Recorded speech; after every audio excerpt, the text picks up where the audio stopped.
Alhamdulillah wassalatu wassalamu ala Rasulillah wa ala alihi wa sahbihi wa man walah, amma ba'd. Masih di dalam bab fadlut tauhid wa ma yukaffiru minadz dzunub. Keutamaan tauhid, dia adalah sebagai penghapus dosa. Walahuma, dalam riwayat Al-Bukhari dan Muslim dari hadis Itban. Kalau hadis sebelumnya hadis Ubadah ibn Samit. Hadis Itban menyebutkan fa innallaha harrama 'alan nar. Sesungguhnya Allah Azza wa Jalla haramkan atas api neraka. Haram masuk neraka. Siapa?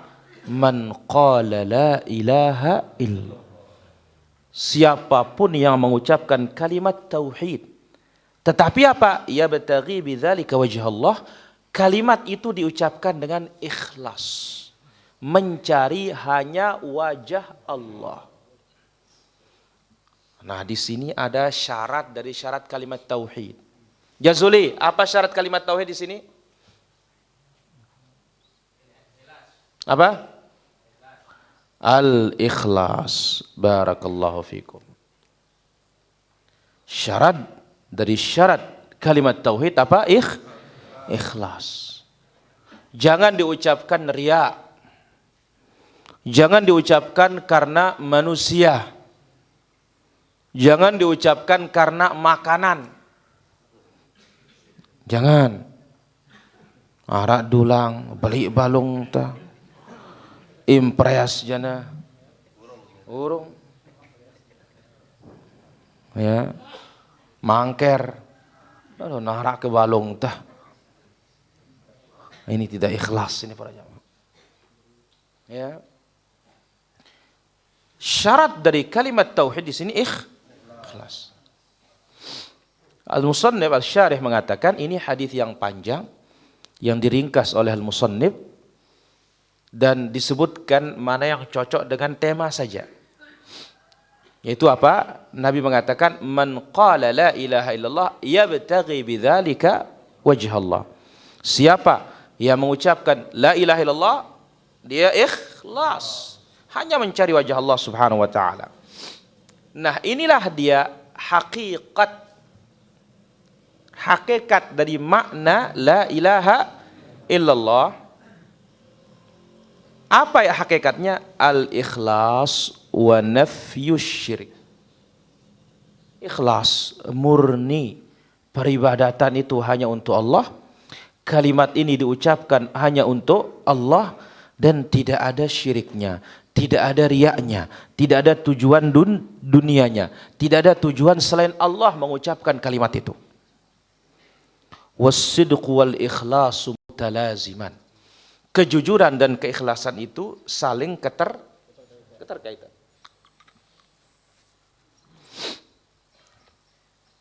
Tidak bisa ada salah satunya tanpa yang lain. Siapa yang tidak ikhlas ya syirik. Siapa yang tidak jujur ya munafik. Wal mukhlis. Mana nama orang ikhlas mengucapkan kalimat itu? An yaqulaha. Kita yang mengucapkannya mukhlisanil ilahiyah. Membersihkan penghambaan, membersihkan peribadatan liman la yastahiquha ghairahu.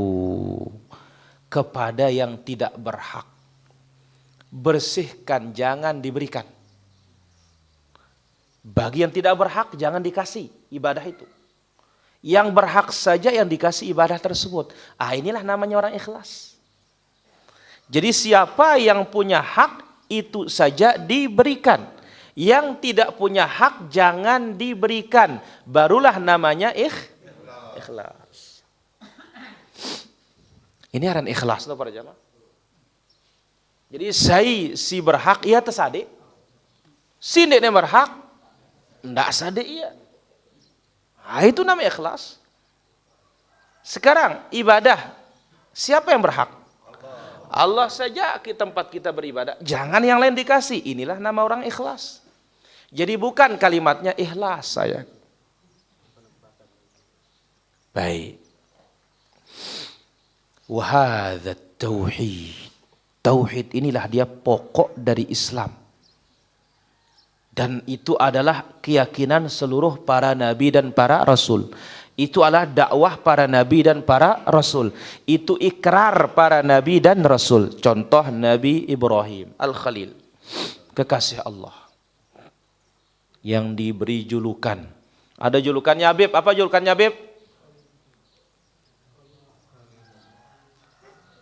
EP nih, bagai manis, padam EP. Apa gelarnya Nabi Ibrahim? Maikas? Hah? Pauci?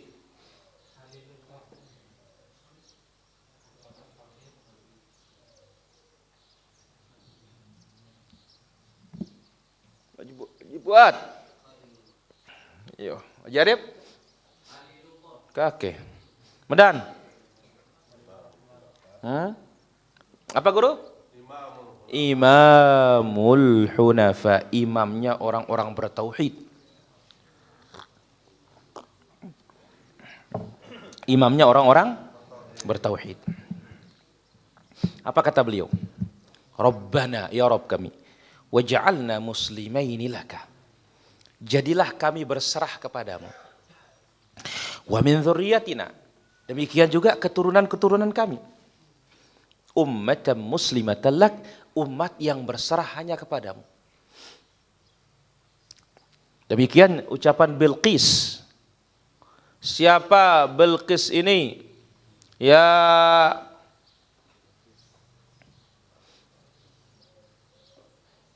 Pak Guru Abdullah. Di luar, Pak Guru Abdullah.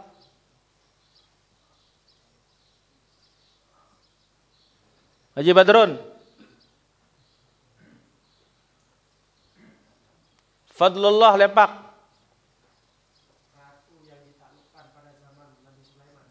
Ratu mana dia? Ratu Saba. Ya, wanita memimpin laki-laki. Apa kata Bilqis? Rabbi inni zalamtu nafsi. Ya Rabb, sungguh aku telah menzalimi diriku. Wa aslamtu ma'a Sulaiman. Aku Islam, aku bertauhid bersama Sulaiman. Lillahi Rabbil Alamin. Kemudian juga Al-Khalil Ibrahim alaihissalatu wassalam mengatakan, Inni wajjahtu wajhiya lilladhi fataras samawati wal ardh. Aku hadapkan wajahku hanya kepada pencipta langit dan bumi, hanifan, condong kepada tauhid, wa ma ana minal musyrikin, aku bukan termasuk orang-orang yang berbuat syirik. Nah, inilah nama ikhlas itu.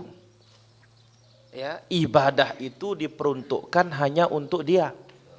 Jangan diberikan kepada selain Dia. Itu nama ikhlas. Iqra Zaki. Wal hanifu. Tayyib. Wal hanif. Apa arti hanif? Hanif itu adalah yang meninggalkan kesyirikan sama sekali. Itu nanti ra'san. Ya. Wa tabarra'a minhu. Setelah meninggalkan dia berlepas diri. Wa faraqa ahlahu, dia tinggalkan pelaku syirik. Wa adahum, dimusuhi pelaku syirik itu. Wa akhlasa amalahu, dia ikhlaskan amalannya. Perhatikan barisnya. Al-batinata al-batinatu. Baik. Idzan berarti apa? A'malahu al-batinata wa dhahiratillahi wahdah. Qala Allah Ta'ala, Allah Azza wa Jalla berfirman. Itu arti hanif itu condong kepada tauhid, meninggalkan kesyirikan. Bahasa singkatnya, di sini dirincikan nama hanif itu meninggalkan syirik sama sekali. Setelah itu dia berlepas diri, dia musuhi pelaku-pelaku syirik itu. Dan dia murnikan amalannya luar dalam hanya untuk Allah. Sebagaimana dalam firman Allah Azza wa Jalla di dalam suratul Luqman ayat 22, Wa may yuslim wajhahu ila Allah. Siapa yang menyerahkan wajahnya kepada Allah, inilah tauhid. Wa huwa muhsinun, dan dia mengikuti sunnah, faqad istamsaka bil urwatil wuthqa, dia telah berpegang teguh dengan tali yang kokoh. Islamul wajah, apa arti menyerahkan wajah itu? Ikhlasul ibadah. Memurnikan semua ibadah kita hanya untuk Allah. Al-munafil syirik, yang mana ikhlas itu akan meniadakan syirik. Wa huwa ma'nal ayah. Inilah makna ayat dan semisal dengannya. Wa nahwiha ijma'an, dan ya berdasarkan juga ijma'. Ini makna dari wa may yuslim wajhahu. Demikian juga ucapan Nabi Ibrahim sebelumnya, inni wajjahtu wajhiya lilladzi fataras samawati wal. Kemudian ini juga makna rabbana waj'alna muslimin. Fahadha huwa alladhi yanfa'uhu qawluhu la ilaha illallah. Jadi ibadah hanya untuk Allah, tidak untuk selain Allah. Inilah dia orang yang bermanfaat kalimat tauhidnya. Jadi yang bermanfaat kalimat tauhidnya kalau ibadahnya hanya untuk Allah, tidak syirik. Adapun kalau dia syirik, nggak ada gunanya mengucap la ilaha illallah. Sekedar mau lelah, sekedar dapat capek, mau ngerekeng kah? Sekedar kalau bahasa orang di atas catatan saja, di atas kertas, tapi hasilnya nihil. Karena itu Allah mengatakan faqad istamsaka bil urwatil wuthqa. Wa hadza bi khilaf man yaquluha wa huwa yad'u ghairallah wa yastaghitsu bihi min mayyitin aw ghaibin la yanfa'u wa la yadhur. Ini tentu berbeda dengan orang yang mengucapkan la ilaha illallah tetapi masih minta kepada selain Allah, masih minta tolong kepada selain Allah, minta tolong kepada orang mati, minta tolong kepada orang yang gaib, yang tidak bisa kasih manfaat, tidak bisa memberi mudarat, sebagaimana yang kita lihat kebanyakan makhluk melakukannya. Nah, orang yang masih meminta kepada orang mati, berharap kepada orang mati, walikah atau yang lainnya, meskipun mereka mengucapkan la ilaha illallah, faqad talabbasu bima yunaqidhuha, dia masih di dalam pembatal-pembatalnya. Wudu batal, wudu batal, wudu batal. Nah, kalau wudu batal dia sakit, sah salatnya. Kalau ini enggak sah. La ilaha illallah tapi dia syirik, enggak sah. Enggak bisa dikias dengan wudu. Baik.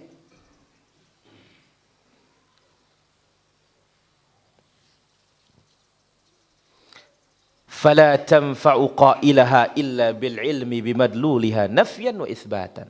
La ilaha illallah tidak ada gunanya bagi yang mengucapkannya kecuali dengan melaksanakan kandungannya, mengilmui isinya. La ilaha nafi, tidak ada ilah yang berhak diibadahi. Illallah itsbat, yang berhak itu hanya Allah. Nah, sekarang orang yang jahil maknanya, meskipun mengucapkannya, enggak ada gunanya para jemaah. Maka oleh karena itu benarkan mana la ilaha illallah kita dulu nih.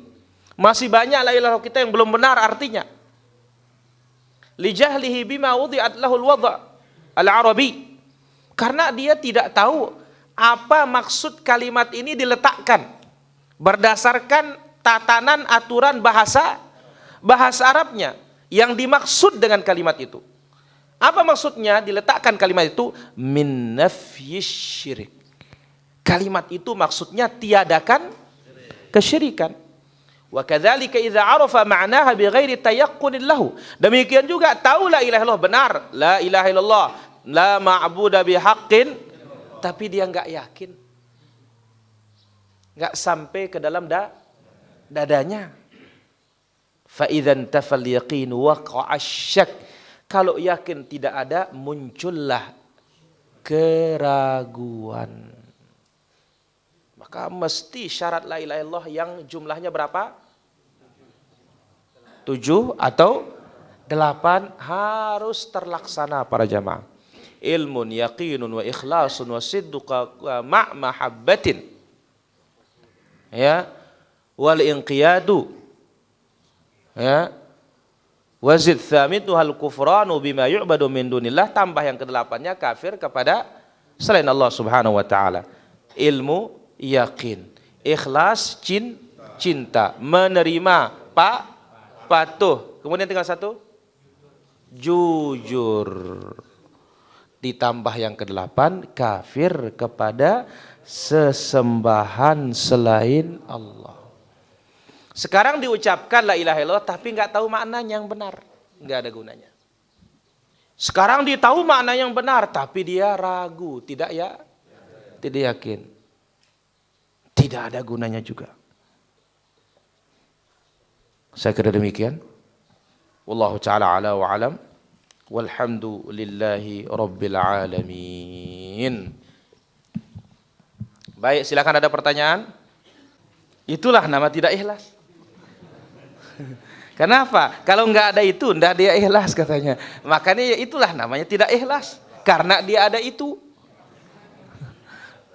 Yang namanya ikhlas itu nggak perlu ada itu. Berarti kan murni. Kalau ada itu berarti apa? Ada 2 cabang ini. Wallahu ta'ala ala wa alam. Apakah salat gaib untuk jenazah itu ada tuntunan dari Nabi? Ada, namun para ulama berbeda pendapat mana yang disolati dengan salat gaib.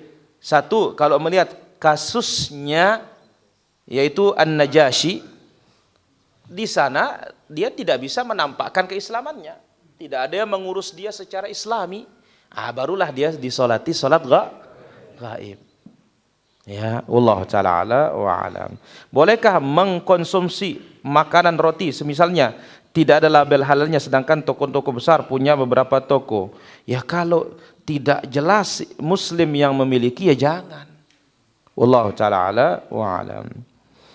Hukum salat sunnah tanpa membaca bacaan Al-Quran sesudah Fatihah sah, karena membaca surat itu hukumnya adalah sunnah bukan wajib. Wallahu ta'ala ala wa alam. Patihin Abu, apa pelajaran diambil dari burung hudhud ini katanya? Pertama, pelajaran dapat diambil bahwasanya Nabi Sulaiman tidak tahu yang gaib. Padahal Nabi Sulaiman ini menguasai jin. Apalagi kita yang katanya berteman dengan jin. Ini yang menguasai jin tidak tahu gaib. Burung ngasih tahu dia. Dan ini termasuk ilmu burung. 2, ya, apakah ada kemiripan dengan peristiwa Nabi Sulaiman kita pergauli di akhirnya dia sunnah? Tidak ada miripnya. Kenapa? Karena Nabi Sulaiman tidak bergaul dengan Bilqis. Tapi Nabi Sulaiman dikasih tahu oleh burung, lalu Nabi Sulaiman mengirim surat mendakwahinya. Jelas Abu Patihin? Yang ketiga di sini dari penelpon tadi, bagaimana cara pelaksanaan qabliyah zuhur 4 rakaat 4 sekaligus tanpa ada tasyahud dan semuanya pakai surat setelah Al-Fatihah. Allah taala ala wa alam. Hukum laki-laki pakai celak di mata. Ada yang mengatakan celak sunnah Rasul. Itu celak itu bukan sunnah, itu obat. Ya, berobat. Bukan karena sunnah. Allah taala ala wa alam. Fikih hadis. Fikih hadis itu adalah pemahaman dan faedah yang bisa diambil dari hadis. Allah taala ala wa alam. Rasulullah sallallahu alaihi wasallam menyebutkan kullu ghulamin murtahinun bi aqiqatihi tuzbahu anhu yauma sabi'ihi. Setiap anak itu tergadai nyawanya dengan dipotongkan pada hari ketujuh.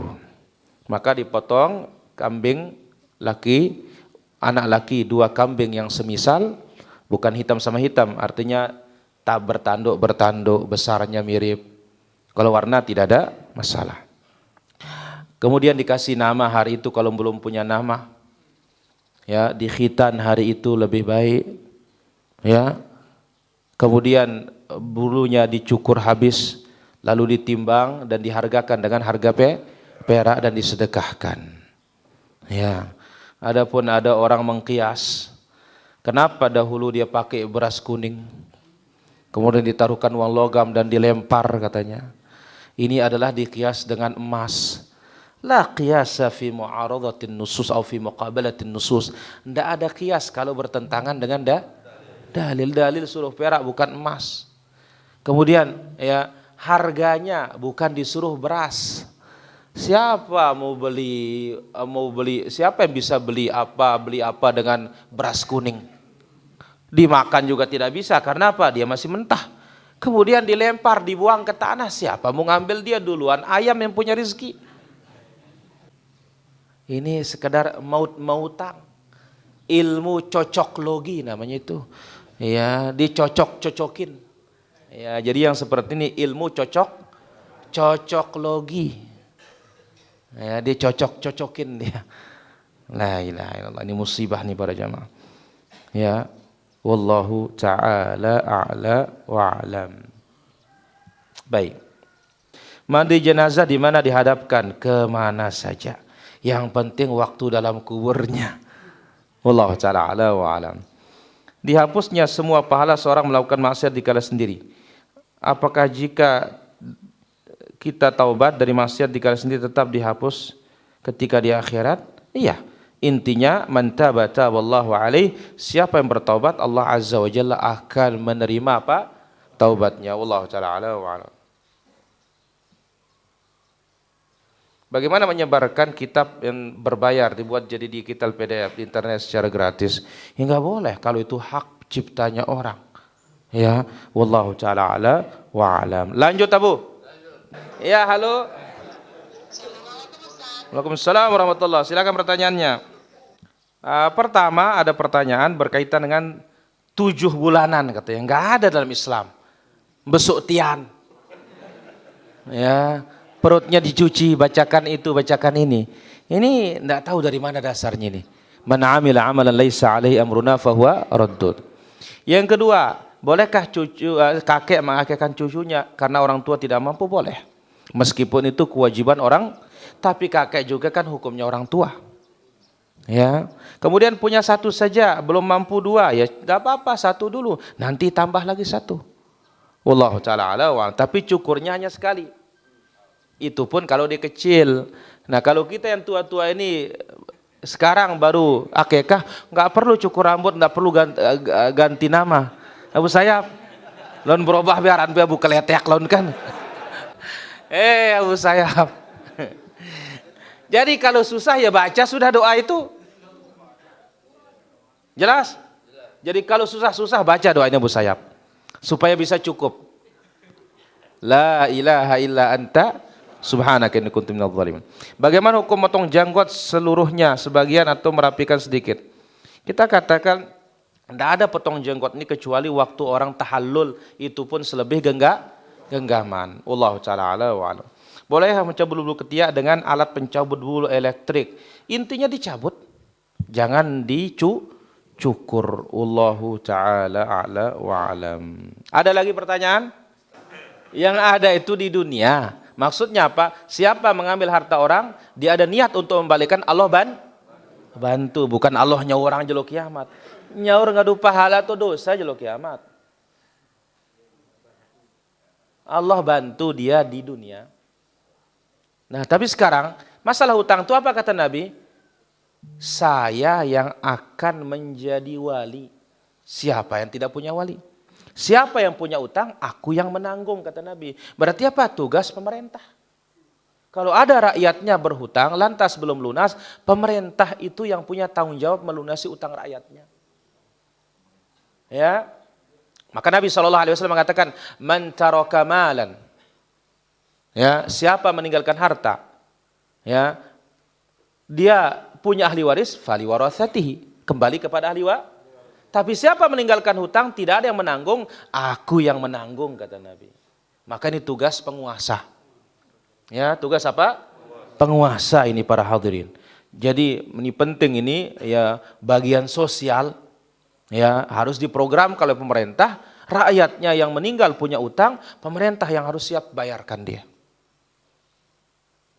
Ya, kak berat jadi pemerintah ini. Nggak ada begirang nyalon dah. Berat. Ida doang tiba batu nah soalnya. Nggak nama imai berkelambi doang. Ida doang tiba batu nah dunia akhirat. Nuara dengan berotang ida akhirnya nyaur. Le akhirat ida lu tanggung jawab dah. Ya, wallahu taala ala wa alam.